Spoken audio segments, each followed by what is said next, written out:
Gaji 1,500. Nak pakai S-Max. Bukan motor tu. Motor mana? Motor ni. Motor ni? Ni motor. Okey. Gaji 1,500. Nak pakai ZX5. Jangan naik. Cakap dulu. Naik pula. Habis cakap baru naik. Okey. 2, 1. Gaji 1,500. Nak pakai ZX5. Tak boleh. Gaji 2,500. Nak pakai ZX25. Boleh sangat. Okey. Tetapi anda boleh beli dan bayar bulanan untuk motor ni. Sebab maintenance dia agak tinggi. Jadi kepada abang, selok poket, tanya gaji anda. Itu. Jadi dengan gaji berapa yang saya untuk pakai motor ni?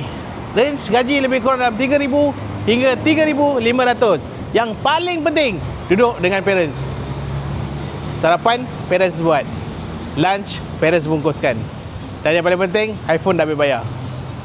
Okay. Tu. Kawasaki ZX 250RR. Tahun 2024. Register 2025. Harga jualan 28,800. Tak payah rekod aku. Rekod motor je. Harga jualan 28,800 dengan mileage 4,500.